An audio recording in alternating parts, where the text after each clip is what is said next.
প্রিয় দেশবাসী, ভাই ও বোনেরা, বিদেশে অবস্থানরত বাংলাদেশি ভাই ও বোনেরা, আসসালামু আলাইকুম রহমতুল্লাহ। আশা করি আপনারা সকলেই আল্লাহর মেহেরবানিতে ভালো আছেন এবং সুস্থ আছেন।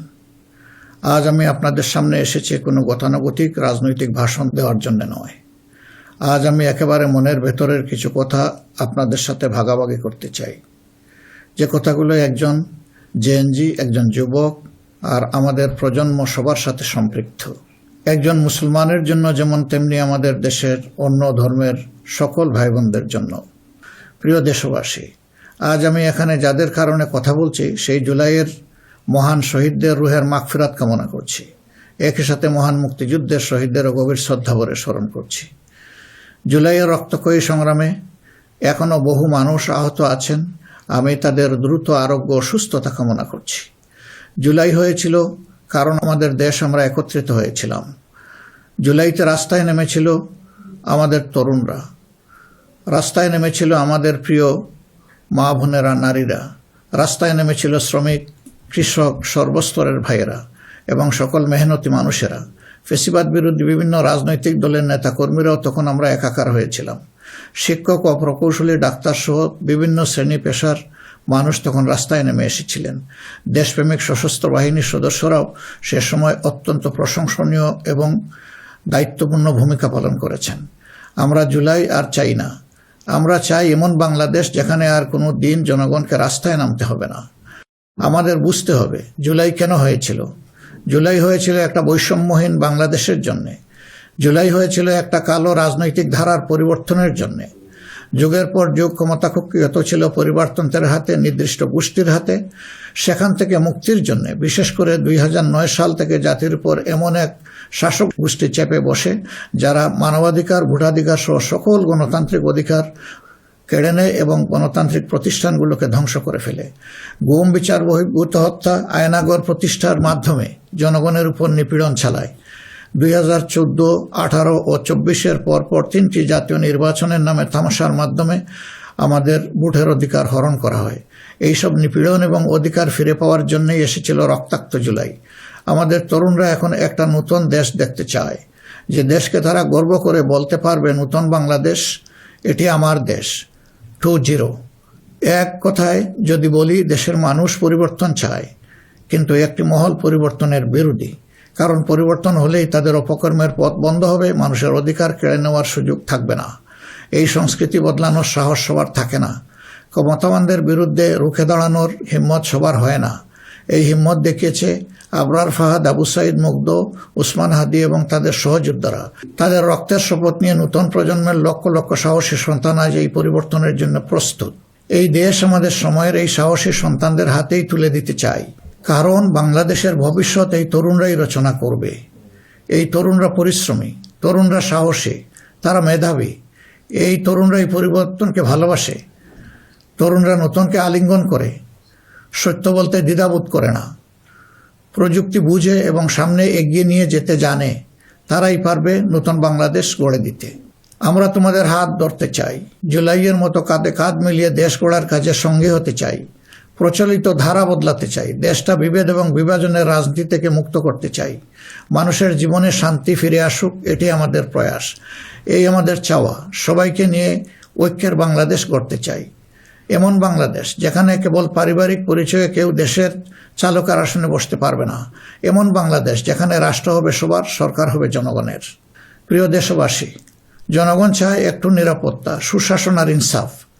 তাই আগামীর বাংলাদেশকে এসব অঙ্গীকার এবং মূল্যবোধের আলোকে সাজাতে চাই। রাষ্ট্রের মৌলিক কিছু সংস্কারের লক্ষ্যে জুলাই বিপ্লব পরবর্তী সরকার কিছু পদক্ষেপ গ্রহণ করেছিল, কিন্তু তা সম্পূর্ণ বাস্তবায়িত হয়নি। এই বাস্তবায়ন সম্ভব হবে আগামীতে যে গণভোট, সেই গণভোটে আমরা যদি আমাদের মূল্যবান ভোট দিয়ে হা বলি, তাহলে সংস্কার প্রক্রিয়া তার পূর্ণতা পাবে ইনশাআল্লাহ। আমরা এই জন্যই জনগণকে বলবো যে গণভোটে হা বলুন এবং সংস্কারতে আলিঙ্গন করুন। আমাদের সন্তানদের স্বপ্ন পূরণে আপনিও গুরুত্বপূর্ণ অংশীদার হন। নতুন বাংলাদেশের আকাঙ্ক্ষার আলোকে আমাদের পরিকল্পনা, কর্মসূচি, অঙ্গীকার আপনাদের নিকট স্পষ্ট করার চেষ্টা করেছি। বাংলাদেশে আমরাই প্রথম পলিসি সামিটের মাধ্যমে রাষ্ট্র পরিচালনার নীতি কৌশল জনগণের সামনে তুলে ধরেছি। আমাদের নির্বাচনী ইশতেহারে এর প্রতিফলন রয়েছে। এই প্রক্রিয়ায় অনেকেই আমাদেরকে সহযোগিতা করেছেন, তাদের প্রতি আমরা কৃতজ্ঞ। এছাড়াও আমরা সমাজের বিভিন্ন শ্রেণী পেশার মানুষের সাথে কথা বলেছি, বসেছি এবং তাদের মূল্যবান মতামত পরামর্শ আমরা গ্রহণ করেছি। আমরা সুযোগ পেলে মহান আল্লাহর ইচ্ছায়, জনগণের ভালোবাসায় সরকার গঠন করলে প্রথম দিনে ফজরের নামাজ পড়েই আমরা আমাদের পরিকল্পনা বাস্তবায়ন শুরু করব ইনশাআল্লাহ। প্রিয় দেশবাসী, আমাদের শাসক শ্রেণী সরকারি পদে নির্বাচিত হওয়ার পর নিজেদেরকে দেশের মালিক গণ্য করেছে। ফলে রাষ্ট্রীয় সম্পদ, পদ, পদবি, নীতি, প্রতিষ্ঠান সবকিছু ব্যক্তিগত ও দলীয় স্বার্থ হাসিলের উপায় হিসাবে অন্যায়ভাবে ব্যবহার করা হয়েছে। এর ফলে চুরি ও দুর্নীতি, স্বজনপ্রীতির মাধ্যমে প্রতারিত করে জনগণের সম্পদ লুণ্ঠন করা হয়েছে। উন্নয়ন প্রকল্প ব্যক্তিগত ও দলীয় লুণ্ঠনের সিঁড়ি হিসাবে ব্যবহৃত হয়েছে। এই ব্যবস্থার অবসান ঘটানোই আমাদের প্রধান লক্ষ্য। আলহামদুলিল্লাহ, অতীতে জামাতে ইসলামী থেকে যারা জনপ্রতিনিধি হিসাবে সংসদ, সরকার ও স্থানীয় সরকারের দায়িত্ব পালন করেছেন, তারা কেউই দুর্নীতির দায়ে অভিযুক্ত হননি। তারা দক্ষতার সাথে দায়িত্ব পালন করেছেন। আপনারা দেশের মানুষ, তারই সাক্ষী। প্রিয় দেশবাসী, আগামী জাতীয় সংসদ নির্বাচন জাতিকে একটি নতুন স্বপ্নের দিকে নিয়ে যাওয়ার এক মহা সুযোগ হিসাবে এসেছে। যেসব সমস্যা আমরা বিগত দিনে সমাধান করতে পারিনি, যে লুটেরা গোষ্ঠীকে আমরা নিয়ন্ত্রণ করতে পারিনি, সেসব সমস্যার সমাধান এবং লুটেরা গোষ্ঠীর নিয়ন্ত্রণের সুযোগ হচ্ছে আগামী নির্বাচন। তাই জনগণকে ঠিক করতে হবে, আমরা আমাদের নিজেদের জন্য, আমাদের তরুণ প্রজন্মের জন্য, আমাদের নারীদের জন্য, বয়স্ক মানুষের জন্য, প্রান্তিক জনপদের জন্য, শ্রমিকের জন্য, উদ্যোক্তাদের জন্য কোন বাংলাদেশ চাই। আমাদেরকে প্রশ্ন করতে হবে, আমরা কি সমাজে শৃঙ্খলা প্রতিষ্ঠা করতে চাই?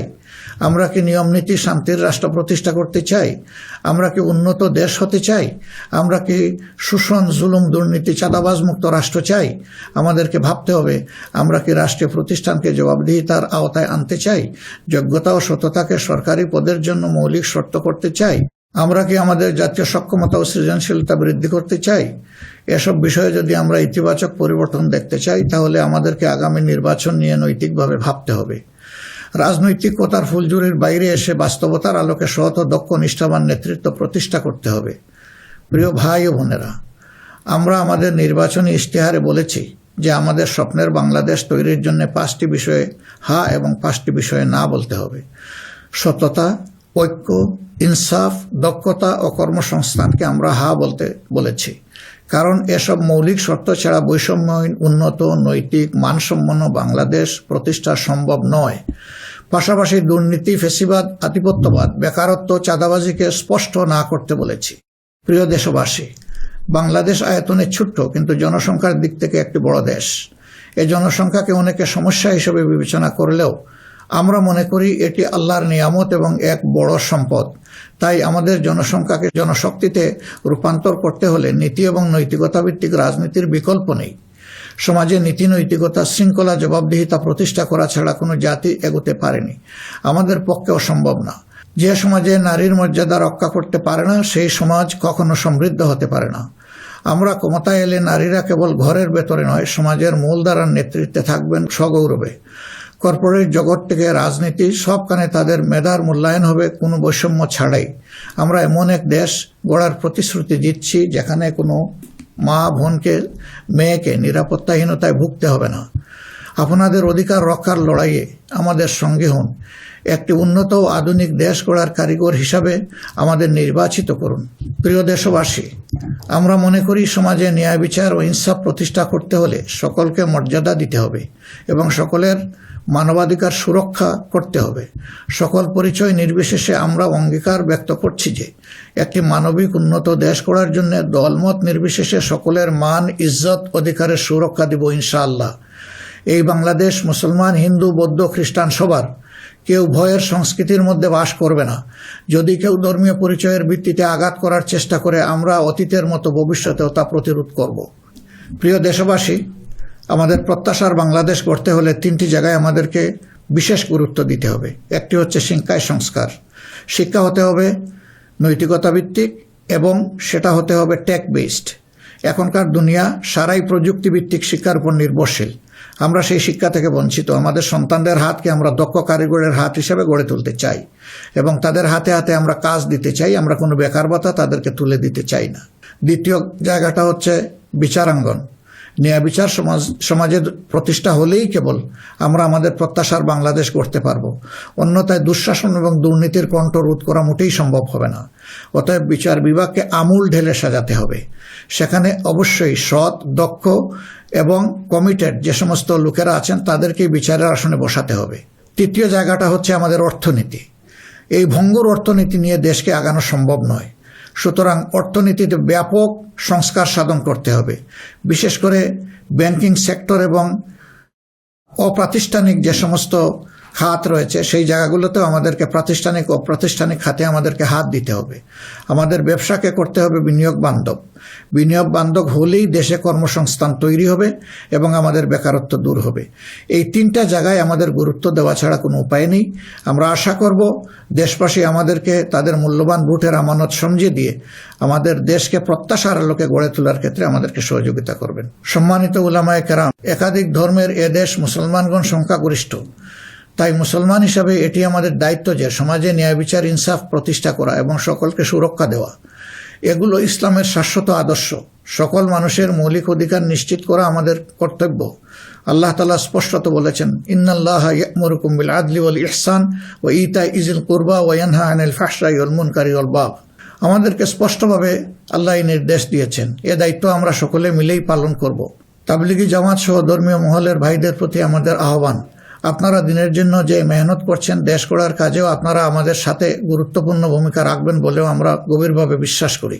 আমরা অঙ্গীকার করছি ভবিষ্যতে কেউ আপনাদেরকে অন্যায়ভাবে বিভিন্ন বিশেষণের ট্যাগ দিয়ে নির্যাতন করার সুযোগ পাবে না। বিচার বহির্ভূতভাবে আপনাদেরকে আর হত্যা করার দুঃসাহস কেউ দেখাবে না। আমরা জানি অতীতে আপনাদের কোনো মানবাধিকার ছিল না। এ অবস্থার পরিবর্তন ঘটানো হবে নতুন বাংলাদেশের অন্যতম প্রধান লক্ষ্য। জাতীয় নীতি পদ্ধতিতে আপনাদের আনুষ্ঠানিক অবদান ও ভূমিকাকে জোরদার করা হবে। আন্তর্জাতিক মহল যারা আমাদের পরীক্ষিত পরিচিত বন্ধু, তাদের সাথে আমাদের সম্পর্ক হবে সমমর্যাদা এবং সমতার ভিত্তিতে। আমরা অন্যের ভৌগোলিক অখণ্ডতাকে সম্মান করি এবং শ্রদ্ধা করি, তেমনি সকল দেশের সাথে বন্ধুত্ব প্রতিষ্ঠাকে অগ্রাধিকার দেব। তবে আমাদের জাতীয় স্বার্থ মর্যাদা, জাতীয় উন্নয়ন, অগ্রাধিকার আন্তর্জাতিক সম্পর্ক নির্মাণে প্রধান ভূমিকা রাখবে। বৈশ্বিক উন্নয়ন চ্যালেঞ্জ সমূহ, বিশেষত জলবায়ু পরিবর্তন নিরসনে আমরা সাধ্যমতো ব্যবস্থা গ্রহণ করব এবং তা হবে স্বচ্ছতার ভিত্তিতে পরিচালিত। নিপীড়নের শিকার হয়ে আশ্রয় নেওয়া রোহিঙ্গা জনগোষ্ঠীকে তাদের নিজ দেশে নিরাপদ এবং সম্মানজনক প্রত্যাবর্তনের জন্য সব ধরনের কূটনৈতিক তৎপরতা জোরদার করা হবে ইনশাআল্লাহ। প্রবাসী ভাই ও বোনেরা, জন্মভূমি থেকে 1000 মাইল দূরে অবস্থান করেও জুলাইয়ের অভ্যুত্থানে আপনারা গুরুত্বপূর্ণ ভূমিকা রেখেছেন। জেল জুলুমের শিকার হয়েছেন, ত্যাগ স্বীকার করেছেন। ইতিমধ্যে আপনারা আপনাদের ভোটাধিকার প্রয়োগ করে নতুন বাংলাদেশে নিজেদের অধিকার প্রতিষ্ঠার পথে ইতিহাস রচনা করেছেন। আমি এতে আনন্দিত। আগামী দিনে দেশ গড়ার এই অভিযাত্রায় আপনাদের সক্রিয় অংশগ্রহণ ছাড়া আমাদের নতুন বাংলাদেশের স্বপ্ন অপূর্ণই থেকে যাবে। আমরা চাই প্রবাসীদের অধিকার এবং মর্যাদা রাষ্ট্রীয়ভাবে নিশ্চিত করতে। সে লক্ষ্যেই প্রবাসীদের জন্য ভলান্টিয়ার প্রতিনিধি নির্বাচন করা হবে, যারা প্রবাসীদের বিভিন্ন সুযোগ সুবিধা, সেবা এবং সমস্যার বিষয়ে দূতাবাস বা হাইকমিশনের সাথে সরাসরি সমন্বয় করে প্রবাসীদের স্বার্থে উপদেষ্টা ও প্রতিনিধি হিসাবে কাজ করবে। তাছাড়াও বাংলাদেশের বাইরে যেখানে যেখানে সমস্যা রয়েছে, যেমন ইংল্যান্ডে ম্যানচেস্টার ফ্লাইট বন্ধ করে রাখা হয়েছে, আমরা কথা দিচ্ছি আর কোনো ফ্লাইট বন্ধ হবে না, বরঞ্চ পূর্বের চালু ফ্লাইটগুলো আমরা আবার ফিরিয়ে নিয়ে আসব। নিউ ইয়র্কে নতুন করে বাংলাদেশ ফ্লাইট ইনশাল্লাহ চালু হবে। এরকম দুনিয়ার যে যে জায়গায় এই ফ্লাইটগুলো চালু হওয়া দরকার তা আমরা নিশ্চিত করার ব্যাপারে বদ্ধপরিকর। দেশ আর পিছনের দিকে যাবে না, দেশ এগিয়ে যাবে সামনের দিকে ইনশাআল্লাহ। প্রবাসী ভাইয়েরা যখন বিদেশে মৃত্যুবরণ করেন তখন অত্যন্ত অসহায় অবস্থা তাদের লাশ উপেক্ষিত হয়। আমরা কথা দিচ্ছি যারা আমাদের রিমিটেন্স যোদ্ধা তারা আমাদের গর্বের ধন। কেউ যদি আল্লাহর ইচ্ছায় বিদেশে ইন্তেকাল করেন, আমরা অত্যন্ত সম্মানের সাথে আমাদের কাঁধে করে তাদের লাশ দেশে বয়ে নিয়ে আসবো ইনশাআল্লাহ। আমাদের প্রবাসীরাও জাতীয় সংসদে আনুপাতিক হারে ইনশাআল্লাহ তাদের প্রতিনিধিত্ব আমরা নিশ্চিত করার পক্ষে। প্রবাসীদের সঙ্গত সমস্ত বিষয়গুলো আমরা গুরুত্বের সাথে বিবেচনায় নিয়ে দেশে যাতে কোনোভাবে তারা নিপীড়নের শিকার না হন তা আমরা নিশ্চিত করব ইনশাআল্লাহ। প্রিয় দেশবাসী, নির্বাচনী প্রচারণা শুরু হওয়ার পর থেকে দেশের বিভিন্ন প্রান্তে আমরা গিয়েছি। আপনারা আমাদের সভা সমাবেশে যোগ দিয়েছেন, আমাদের কথা শুনেছেন। আপনাদের ভালোবাসা, অংশগ্রহণ ও সহযোগিতায় আমরা অভিভূত, আমরা মুগ্ধ। আমরা আপনাদের প্রতি চিরকৃতজ্ঞ। আমাদের নির্বাচনী প্রচারণা বা অন্যান্য কার্যক্রমে কেউ কষ্ট পেয়ে থাকলে আপনাদের কাছে আমরা ক্ষমা প্রার্থী। আগামী নির্বাচন সুষ্ঠুভাবে আয়োজন করা সকল রাজনৈতিক দলের নৈতিক দায়িত্ব। তাই আমাদের আহ্বান হবে নির্বাচনী আচরণ বিধিগুলোকে সম্মান জানানো এবং প্রতিদ্বন্দ্বী রাজনৈতিক দলের বৈধ অধিকারকে সম্মান করা। সুষ্ঠু নির্বাচন আয়োজনের মাধ্যমে রাজনৈতিক স্থিতিশীলতা নিশ্চিত করা হবে আমাদের রাজনৈতিক অঙ্গীকার। প্রশাসন ও আইন শৃঙ্খলা রক্ষাকারী বাহিনীর সদস্যরা নিরাপত্তার দায়িত্ব তারা পালন করেছেন অত্যন্ত নিষ্ঠার সাথে। আমাদের সাংবাদিক ভাই এবং বোনেরাও অনেক কষ্ট করে আমাদের বিভিন্ন অনুষ্ঠান কভার করেছেন। আপনাদের প্রতি গভীরভাবে আমরা কৃতজ্ঞ। আপনাদের ঋণ শোধ করতে পারবো না। আপনারা ভালো থাকবেন। আমাদের দলের বিভিন্ন পর্যায়ে নেতাকর্মী, শুভাকাঙ্ক্ষী এবং নির্বাচনী জোটের নেতৃবৃন্দ কর্মীগণ নিরলস পরিশ্রম করে যাচ্ছেন, আর্থিক ত্যাগ করেছেন। শেরপুরে আমার ভাই রেজাউল করিম প্রতিপক্ষের নির্মম আঘাতে শাহাদত বরণ করেছেন। আল্লাহ রাব্বুল আলামিন তার এই ত্যাগকে কবুল করুন এবং তাকে শহীদ হিসাবে কবুল করুন। আমাদের ভাই জনাব মোহাম্মদ নুরুজ্জামান বাদল, যিনি শেরপুর 3 আসনের প্রার্থী ছিলেন, তিনি ইন্তেকাল করেছেন। আল্লাহ তাকে উত্তম পুরস্কার দিন এবং জান্নাত নসিব করুন। প্রিয় দেশবাসী, আমরা আন্তরিকভাবে বিশ্বাস করি যে রাষ্ট্রীয় দায়িত্ব হচ্ছে আমানত। রাষ্ট্রীয় দায়িত্ব কোনো উপভোগের বিষয় নয়। সর্বাবস্থায় আমরা স্মরণে রাখব আমরা প্রত্যেকে দায়িত্বশীল এবং আমাদের দায়িত্বের ব্যাপারে জিজ্ঞাসাবাদ করা হবে। আমরা হযরতে ওমরের সেই বিখ্যাত উক্তি ও দায়িত্বশীলতা মনে রাখব যে ফুরাত তীরে একটি কুকুর না খেয়ে যদি মরে তাহলে তার জন্যও তাকে জবাবদিহি করতে হবে। আল্লাহর নির্দেশ অনুসারে আমরা ন্যায় বিচার প্রতিষ্ঠায় অঙ্গীকারবদ্ধ থাকব ইনশাআল্লাহ। আশা করি আপনারা আমাদের অঙ্গীকার ও স্বপ্নকে বিশ্বাস করে জাতীয় সংসদ নির্বাচনে আমাদের প্রতি সমর্থন জানাবেন। আগামী 12 ফেব্রুয়ারি তারিখে জামাতে ইসলামের প্রার্থীদেরকে দাঁড়িপাল্লা মার্কা এবং যেসব অঞ্চলে 11 দলীয় অপর প্রার্থী রয়েছেন তাদেরকে আপনারা আপনাদের এলাকায় ইনশাআল্লাহ মূল্যবান ভোট দিয়ে নির্বাচিত করবেন। এই আকুল আবেদন আপনাদের সকলের প্রতি রাখলাম। আল্লাহ পরিবর্তনের এক মহা সুযোগ আমাদেরকে এনে দিয়েছেন। আসুন সেটা কাজে লাগাই। বিগত দিনের রাজনীতি পরিহার করি, একটি নতুন বাংলাদেশ তৈরি করি যেখানে সবাই মান, ইজ্জত ও মর্যাদা নিয়ে বাস করবে। আমরা আমাদের তরুণ সমাজকে সমাজের ককপিটে বসিয়ে দিতে চাই। বাংলাদেশ নামের উড়োজাহাজটি তারাই চালাবে, তারাই হবে ক্যাপ্টেন, তারাই হবে এটার পাইলট। আমরা গিয়ে বসবো প্যাসেঞ্জার সিটে। হে তরুণরা, তোমরা তৈরি হয়ে যাও। এই দেশ তোমাদের জন্যে, এই দেশ তোমাদের হাতেই তুলে দিতে চাই এবং এই দেশ তোমাদের হাতেই আমাদেরকে সেদিন টেকিয়ে রাখতে পারেনি। ইনশাআল্লাহ আগামীতেও কোনো বাধা আমাদেরকে টেকিয়ে রাখতে পারবে না। আমরা আমাদের প্রিয় জনগণের এবং আমরা বিশ্বাস করি আমাদের জনগণ আমাদেরকে ভালোবাসে। জনগণের এই ভালোবাসায় আমরা অভিভূত এবং আমরা পূর্ণ আস্থা রাখি আমাদের জনগণের রায়ের প্রতি। আপনাদের সকলকে আজকের এই পর্যায়ে এসে আরেকবার আমি আহ্বান জানাবো, আসুন একটু নতুন বাংলাদেশ, তরুণদের প্রত্যাশার বাংলাদেশ, জিএনজির জন্য আগামী বাংলাদেশ, আমাদের নারী সমাজের জন্য একটা নিরাপদ এবং সম্মানের বাংলাদেশ গড়ে তোলার জন্য আমরা সবাই আগামী 12 তারিখ দাঁড়িপাল্লা এবং জোটের অপরাপর মার্কা যেখানে যেটা আছে তাতে ভোট দিয়ে 11 দলীয় প্রার্থীদেরকে নির্বাচন করি। তাহলে ইনশাআল্লাহ প্রত্যাশার একটি দেশ আমরা খুঁজে পাবো, একটু নতুন বাংলাদেশ পাবো। আমরা বিশ্বাস করি জনগণ পরিবর্তন চায়, সেই পরিবর্তন জন্যই আমাদের এই আহ্বান। এই পরিবর্তন আমাদের হাতে ইনশাআল্লাহ মানাবে, অন্য কারো হাতে নয়। দৃশ্য তো এটা আপনারা বুঝতেই পারছেন। আল্লাহ হাফিজ। বাংলাদেশ জিন্দাবাদ। বাংলাদেশ জামাত ইসলামী জিন্দাবাদ। 11 দলীয় নির্বাচনী ঐক্য জিন্দাবাদ।